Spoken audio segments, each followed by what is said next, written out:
we were telling him, just come inside, we just want to talk to George. And the person in the passenger seat was saying how that's not me. Like, I tried to use a fake bill and you put me on game, so I ripped it. And that'll happen in the video because he also tried to use a fake bill that I did not let him use. And then he ripped it and he put it on the ground there. So he was just explaining like what had happened. And so just to be clear, you said the passenger seat, you're talking about the front passenger seat? Correct. And at that time, did you have any interaction with Mr. Floyd directly? I do not recall. All right. So let's run Exhibit 31 a little bit.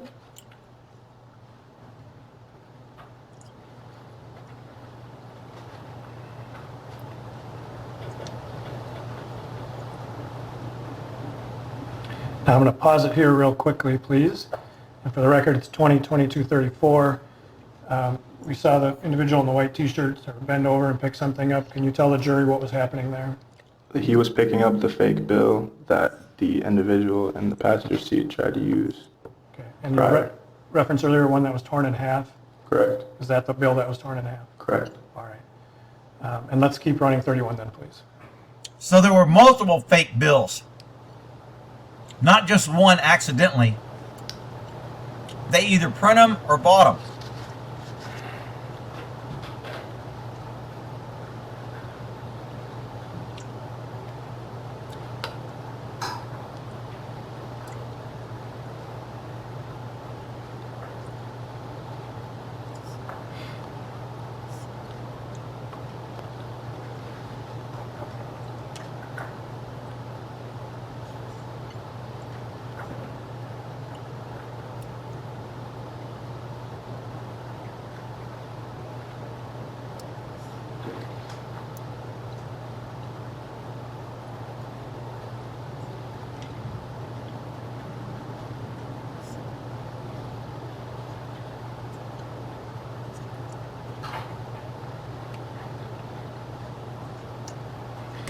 I'm going to ask to pause it right here, please.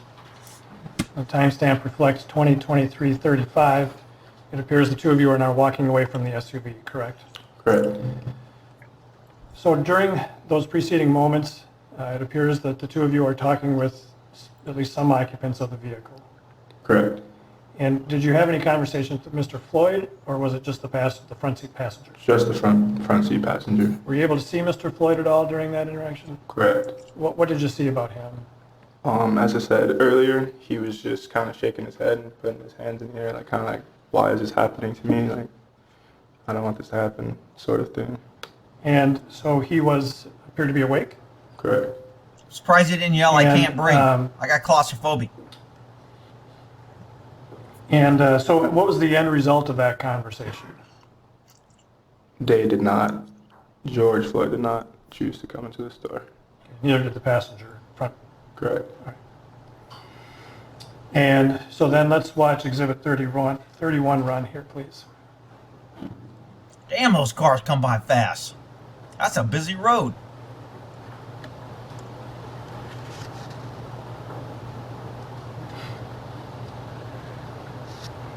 Wish I could roll that back because this is a green light when that car sped by. I wonder if he ran that red light. All right, so at the end of that video shows you and the other individual entering back into the store, correct? Correct. Okay. When you got back into the store, what did you do about the two trips out to the vehicle? We told our manager that he still refused to come into the store. And do you know what the manager decided to do about that? He instructed one of my coworkers to call the police. And so did you know if that happened? Correct. That somebody did call the police? Correct. Was it you who called the police about it? No. Was it another coworker? Correct. And did you ask the coworker to make the call? No. And were you present when he made the call? Correct. So you were there next to him or something? Correct.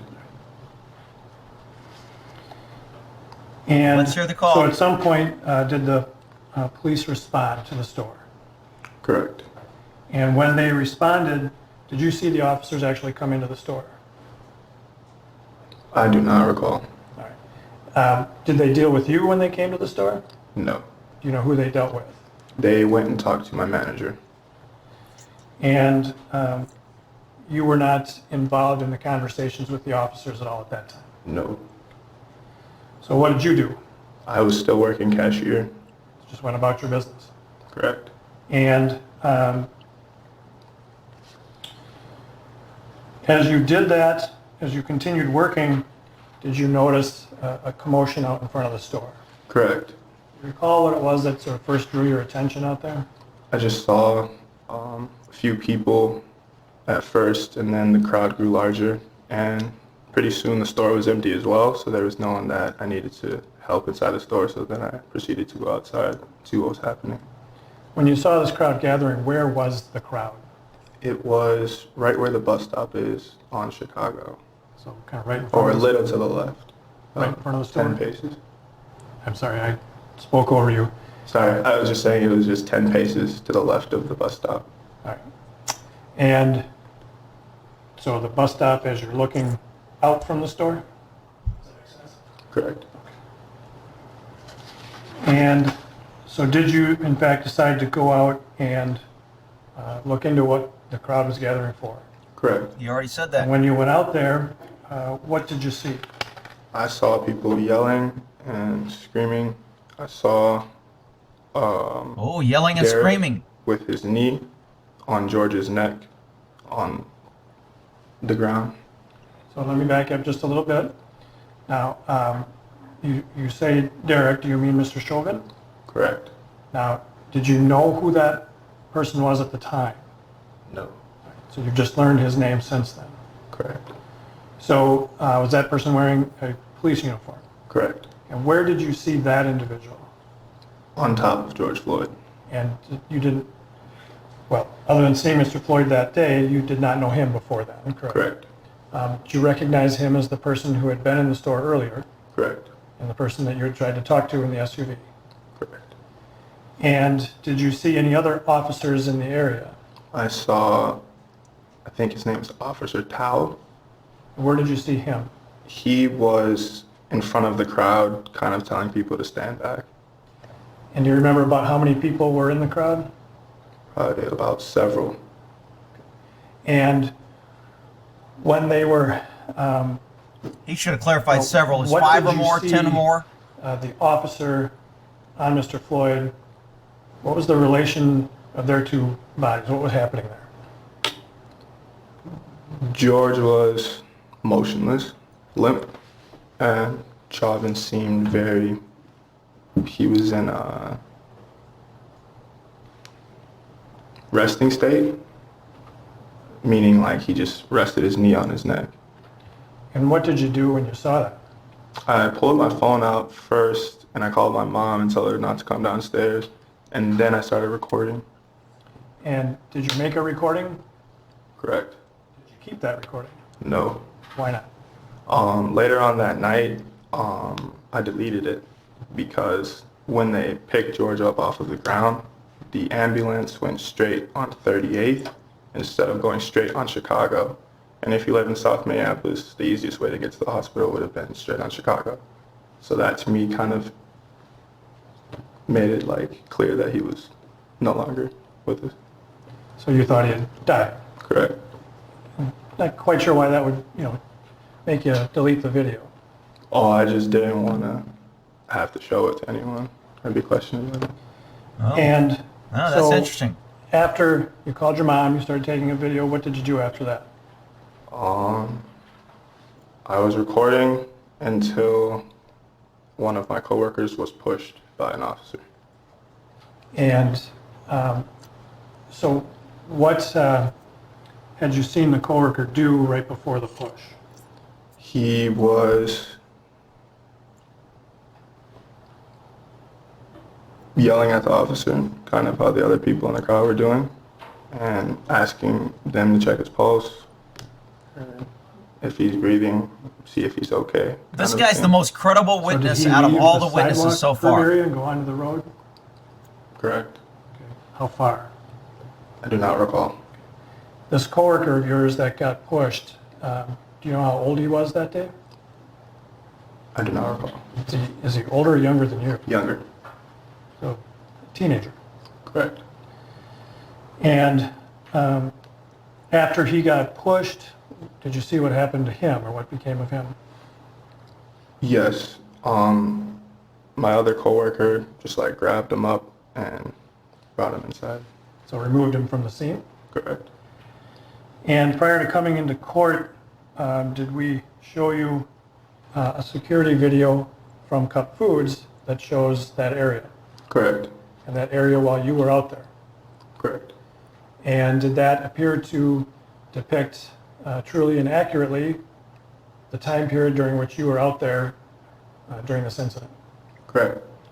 And Your Honor, I'd offer then what we've marked as Exhibit 33.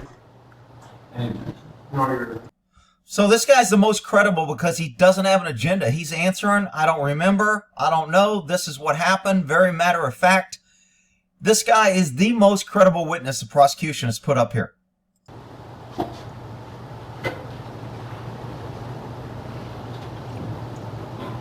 This is probably the young Pause it kid. right here for a moment. You recognize this scene, Correct. and this is you in the foreground, right? Correct. And what were you doing right at that moment? That was when I was calling my mom to tell her not to come downstairs. And if she were to come down the stairs, this is where you were living, correct? Correct. Is the door she would have come out, would that have been in this scene? Correct. Can you take that stylus and just show where that door would be? It would swing open right here.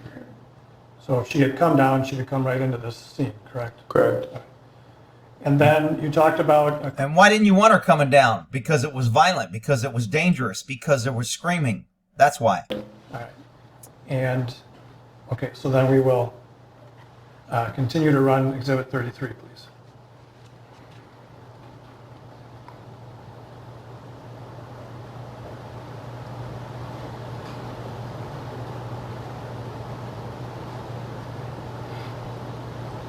So this is the martial artist guy jacking up everybody, telling everybody expert how bad, calling everybody names.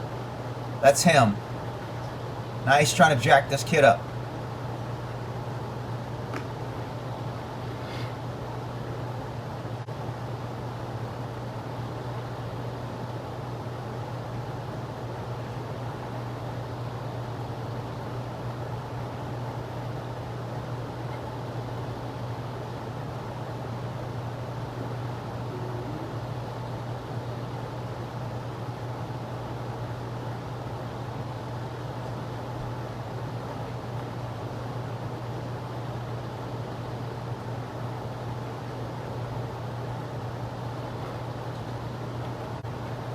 So he goes around, steps off the curb. The crowd starts encroaching. There's three I'm gonna people off pause the it right curb here, now. please. For the record, this is 8:28:34. And can you describe for the jurors what you're doing at this moment? I was recording the scene. So this, you had walked farther over towards the scene, Correct. and really by the door where your mom would have come out if she had come out. Correct. And the individual in the white T-shirt,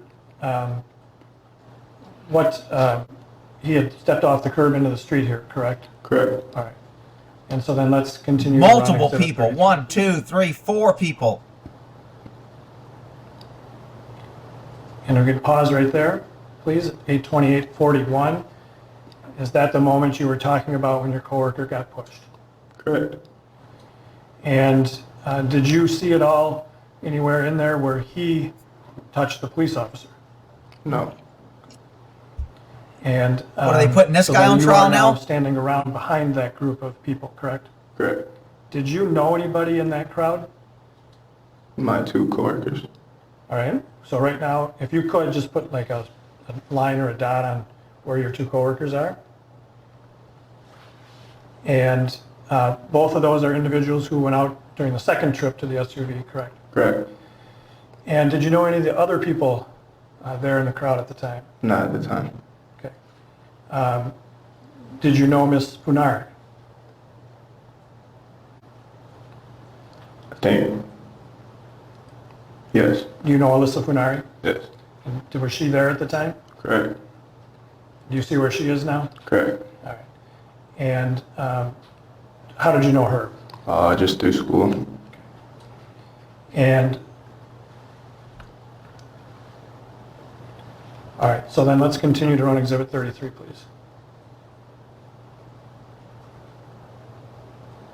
So she pulls him back away, saying, "Get inside." Look how angry he is. I'm going to stop right here. Two please. people, three people pulling Can him you describe away. for the jurors and what we're seeing, what's going on there in that segment of the video? That was when one of the coworkers kind of grabbed up the other coworker and brought him back inside, and I was just yelling like, "Chill out, chill out, chill out." And so when his coworkers came to get the young man in the white T-shirt, he went with them back into the store. Correct. And you were following them? Correct. All right, so let's continue to run 33 then.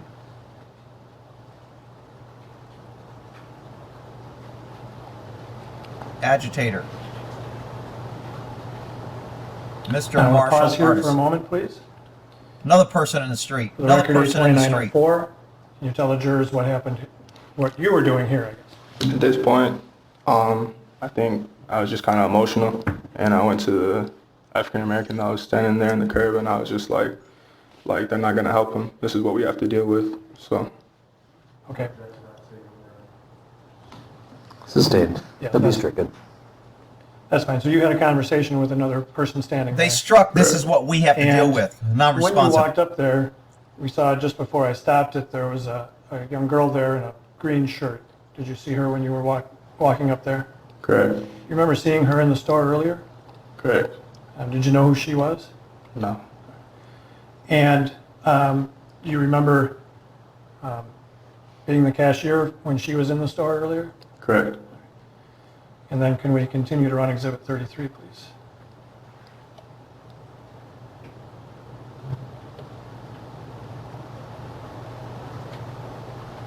Agitator off the street, arguing, off the sidewalk. Another person off the sidewalk. 2, 4, 6, 8, 10, 12, maybe 14 people. He's yelling. Lady bringing her kids out to watch so she can claim they were traumatized. Another woman off the street. Getting closer, encroaching on the officers, moving in. They've been told multiple times to get on the sidewalk. Here's the firefighter. Now I'm going to pause here for a moment.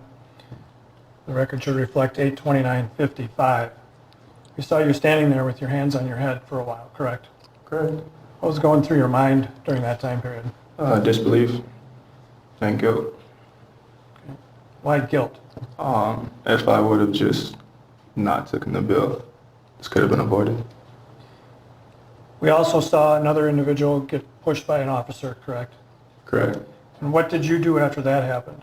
I was just trying to calm him down, tell him to stand back. So,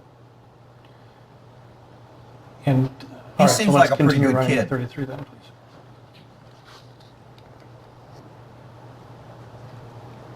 In the street, in the street, in the street.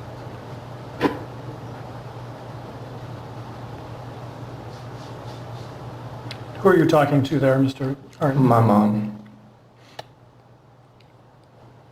Firefighter.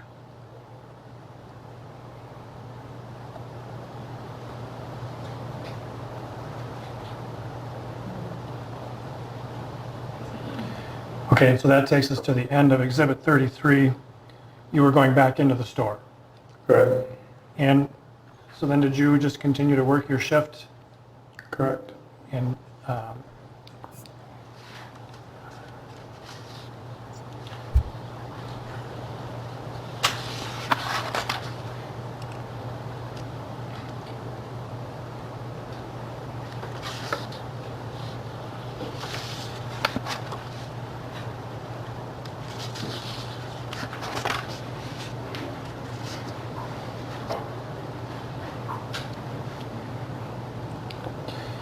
so did you continue to work at Cup Foods as long as you could? No. Why not? I didn't feel safe. I have no further questions, Your Honor. Didn't feel safe because of the neighborhood or because of the cops? If he says the neighborhood, then this guy wants to ask it. But if he asks us and he says because of the cops, that's not good.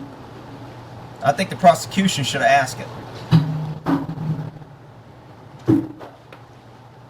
This witness, again, appears like a pretty good kid, trying to do the right thing, got a little excited, feels bad that he thinks he caused this because he didn't take the 20. It wasn't his fault. But this is the most credible witness for the prosecution so far. Not that he Good morning, sir. sheds any light. Thank you for being here today. You testified that you are currently 20 years old, 19. 19. I'm sorry, I didn't hear that. And at the time, you were both living and working at Cup Foods, right? Or in the apartments above, you were living and working there. Correct. All right. And you testified that you had worked there for about a month and a half to 2 months before this incident? 4 months. 4 months. Okay. I thought he said 2 months too. You would agree that you've made a few statements in connection with this case? Correct.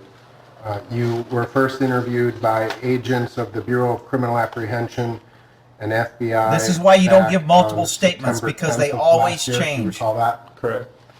And then you have had another meeting as of March 12th with the prosecutors and other agents of the BCA, right? Correct. And you understand that those statements were recorded, Correct. and you understand that we've been provided with transcripts. Correct. Have you had an opportunity to review your statements prior to coming into court? Yes. All right. And you had an opportunity to review your transcript? Correct. All right. So I just kind of want to walk through. That means he should know what he said. We've now watched a few videos from both inside the store, outside the store, and from a neighboring business. Agreed? Correct. And you've had an opportunity to address some things that happened inside the store, outside the store, throughout the whole incident, right? Correct. All right. So, you were working, your shift you said started at about 3 p.m. that day? Correct. And this incident ultimately was around the 7:30 to 8 o'clock hour, right? Correct. And you, video, when we were watching the first video, you and your coworkers seemed to get along quite well. Correct. Talking, laughing, having fun, interacting with customers, things of that nature. Correct. And the store is sort of like a one-stop kind of a store, right? You can do a lot of things in the store. Correct. They've got a deli, you said, you've got cell phone service, cell phone repair, snacks, and then there's the separate tobacco area, right? Correct. Now, in the store, is there, where we see you behind the counter, is there an entrance for employees into the tobacco area that you go through? Could you ask the question again? Yeah, I please? don't understand Sure. that either. So I understand when a customer comes into Cup Foods, there are essentially two doors that they can go through, right? Correct. One of them on the right-hand side is the tobacco shop, right? Correct. And the one on the left-hand side is the convenience store, the general store, right? Correct. All right. And the tobacco shop is separate because you have to be a certain age to go into the store, right? Correct. You have to be 21, right? No. 18? To buy products or to simply go into the store? To go in. No, to go into the tobacco portion. I'm not sure there's an age requirement. People came in no matter how old they were. All right. Is within the store, is there a partition or some sort of glass that inside the store separates the tobacco area from the convenience store? Correct. And so my question is where you stand, like, do you have to walk out through the convenience store door and go into the tobacco store door, or is there a separate entrance where you can get into the tobacco portion? From where are you starting? If you were the cashier there, right? Oh, you can just walk over to the tobacco section. You don't have to go all the way around. Right. If that's Okay. what you meant. That's what I meant. Okay. Yeah, exactly. Thank you. I'm Yeah. sorry. I may have not been articulating that as well. Yeah, no worries. That's All fine. right. My fault. And, Seems like a nice guy. and I like him. you were in the store and you observed a person who you later learned was George Floyd come into the store. Correct. And you ultimately assisted him in the store. Correct. And he was in the store, and the person that you observed in the front passenger seat was also in the videos we just watched, right? Correct. He had on a pair of red sweatpants and a white t-shirt, I believe. Correct. All right. And did you have any interactions with him while you were in the store? Correct. I believe you said that he had also attempted to use a counterfeit bill, Correct. but you stopped him. Correct. Did that happen before or after your interaction with Mr. Floyd? Before. All right. And so when he handed you that bill, you knew that that bill was a fraud. Correct. And you immediately kind of said, hey, I'm not taking this bill, Correct. right? You knew the store policy at that time, right? Correct. And the store policy being if you took a counterfeit bill, that became your I responsibility. think that's an illegal Correct. policy, by the way. So it would get deducted from your paycheck, in other words. Correct. And you have some sort of like store tab where you could buy merchandise yourself at the store or services, and it would get deducted from your salary? Correct. All right. And so that interaction with that other individual, approximately, was it earlier in the day? Was it, a few minutes before you interacted with Mr. Floyd? How long before did that happen? Earlier in the day. So both Mr. Floyd and that individual had been in the store earlier in the day as well, right? Correct. And was that an hour, 2 hours? Do you recall? I do not recall. All right. And but you remembered him when he came back in the store later in the afternoon. Correct. You remembered he was the guy that had tried to hand you a counterfeit bill from earlier. Correct. He hadn't changed his clothes, didn't look any different. I don't think so. Okay. And so when Mr. Floyd and this other individual came back in the store, we observed kind of him walking around the store, right? Correct. And you were helping other customers, you were talking to your coworkers. It's fair to say you weren't paying a lot of attention to what Mr. Floyd was doing at all times he was in the store. Correct. But now that you've had an opportunity to see the video, you get to see some of his other interactions and things of that nature, right? Correct. Now, there were other customers in the store. The store is a pretty busy store, right? Correct. And your manager that you talked to, did you notice that he had what appeared to be a pistol in his... Correct. Do you know him to carry a firearm at the store? Correct. And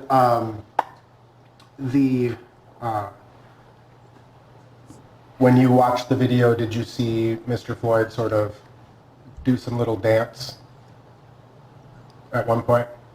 No. Okay, we'll come back. I saw it. But you didn't observe that when he was in the store? No. All right. And if it's on the video, it would be on the video, right? Correct. All right. Again, so at some point, Mr. Floyd appeared to purchase some food as well, right?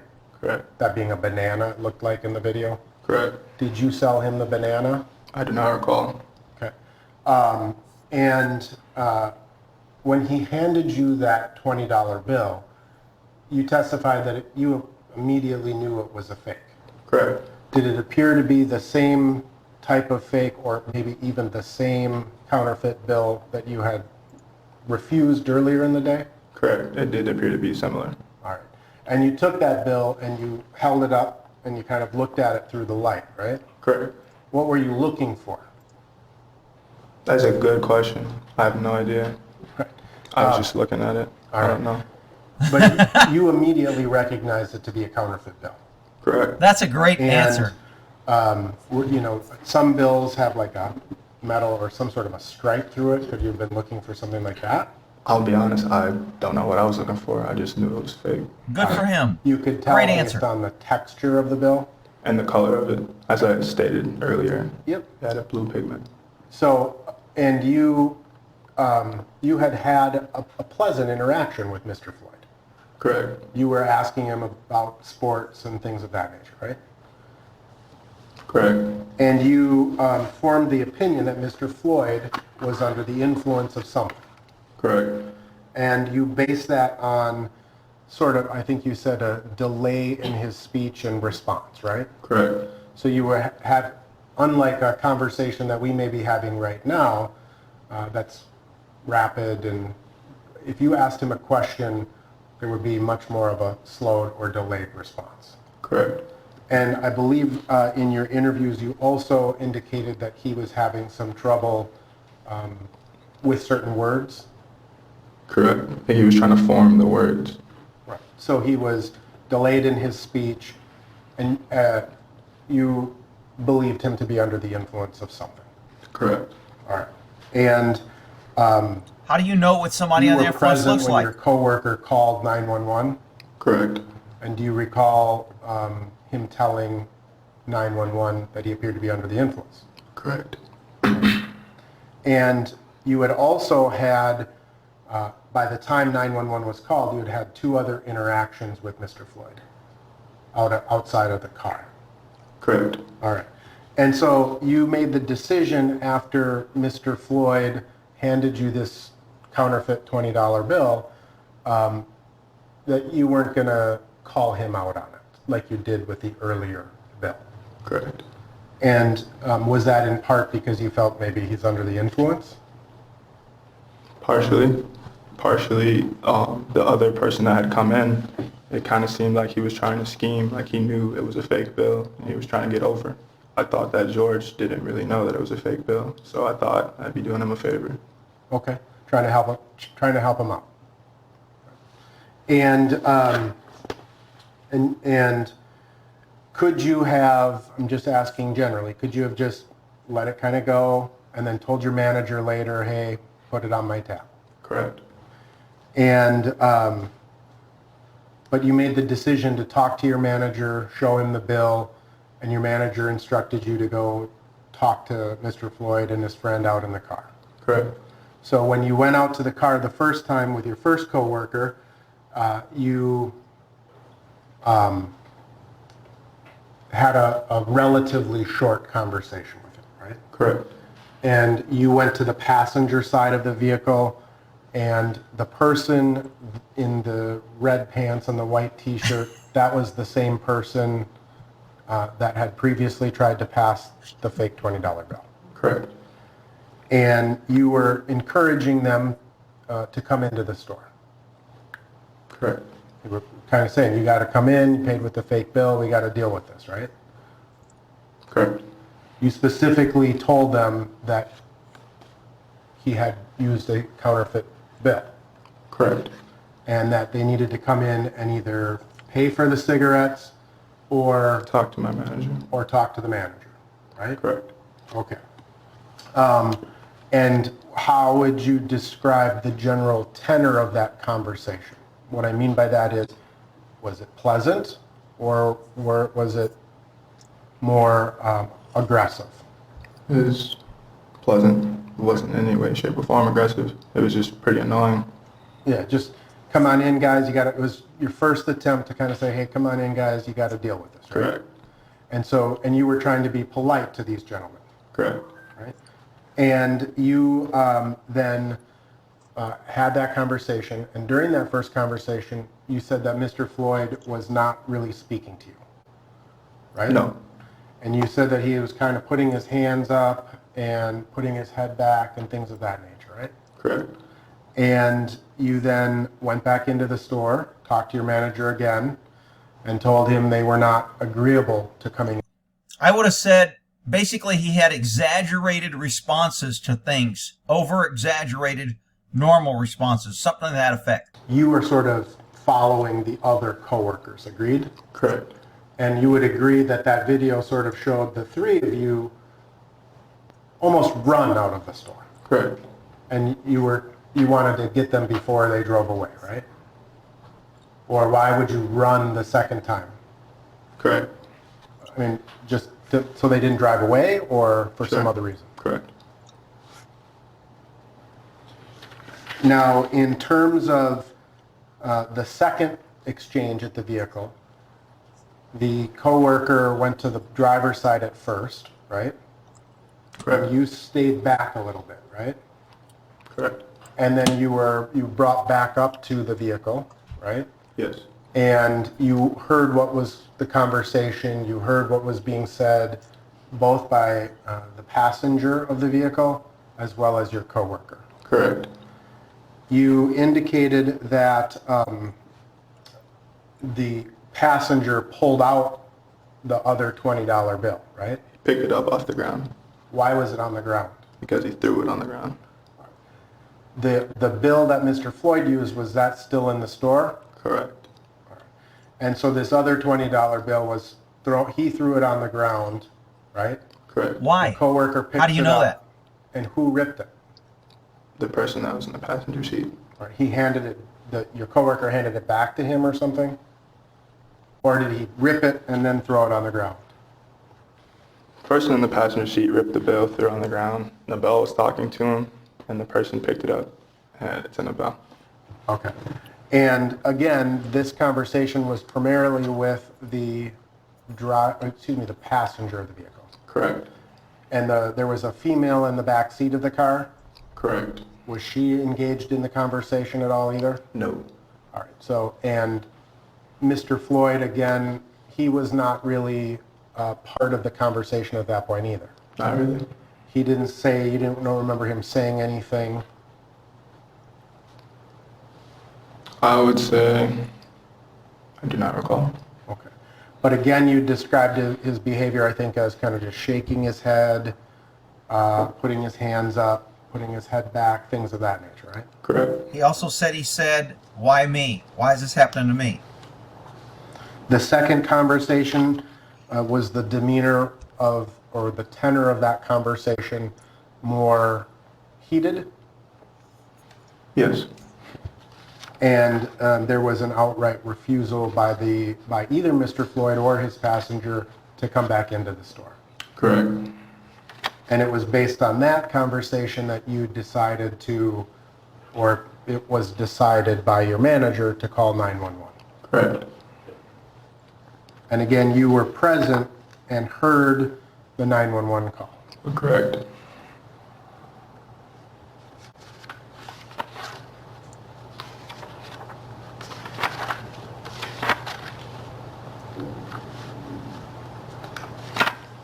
Now, in your initial conversation with agents, when they were asking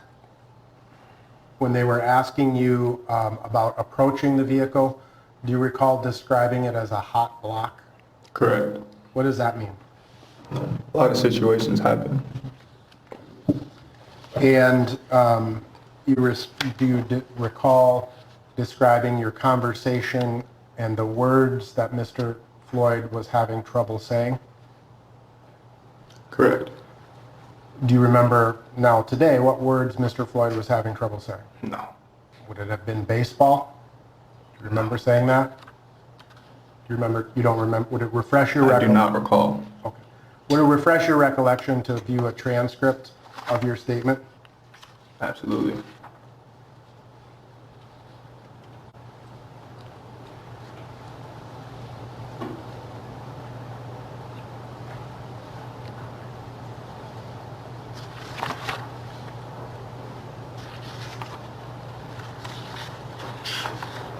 I'm on the wrong page, I think. Here, give me just a second.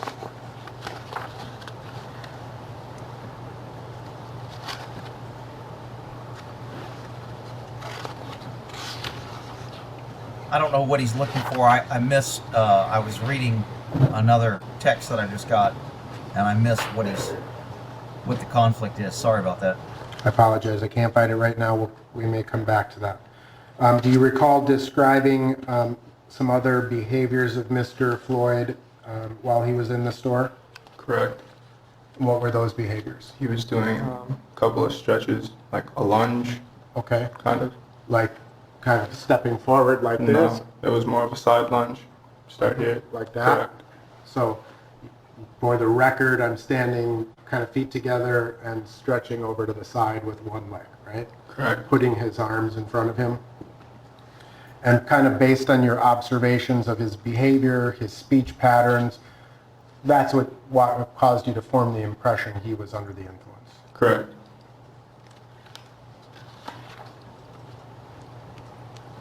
Exaggerated, loud, excited behavior.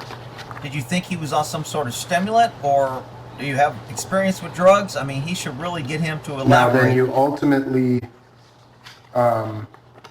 met with the prosecution team on March 12th in preparation for your testimony, Correct. and that's when you were able to view some of the videos that we've watched here today.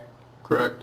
And again, you understood that there were agents or law enforcement officers that were there at that time. Correct. Do you recall telling them that you felt that Mr. Floyd couldn't comprehend the conversation? Which conversation? Your conversation with him. The first conversation we had? Right. I do not recall, but if that's on my transcript, that's the way it is. Okay. So he just testified that he wasn't having any problem communicating with him, yet he told other investigators he didn't think he could apprehend him. That's conflicting testimony. I don't think he's lying on purpose, but that's why you never give multiple interviews. It always No. changes. You said after that phone call to the police, you didn't see the police kind of come in the store, you didn't deal with them initially, right? Correct. And you just kind of went back to work, right? Correct. Dealing with customers, goofing off with your coworkers, kind of just average day, right? Correct. But then at some point you noticed there was a commotion outside and you decided to go back outside and see what was going on, right? Correct. And you said the first thing you did was to call your mom to tell her not to come downstairs. Correct. And then you walked over and you started recording, right? Correct. And then after you did some recording, you saw your coworker appear to be pushed by the police officer, right? Correct. And you got your coworker, you brought him back inside. I did not. Your other coworkers kind of went back inside, right? Correct. And you stayed outside, or it appeared that you walked back to the door and then walked back to the crowd. Correct. And you described the crowd that they were yelling and screaming. Correct. And at one point you tried to actually stop someone or Hold them back. hold them back. Correct. And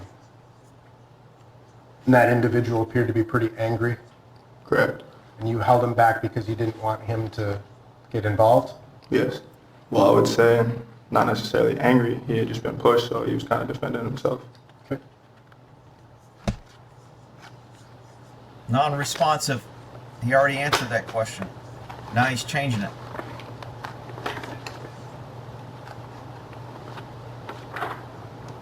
Or he could ask him, you just And you testified kinda he was just said to angry. him, calm down, stand back, right? Correct. I have no further questions, sir. Thank you very much for your time. Any redirect? Yes, sir.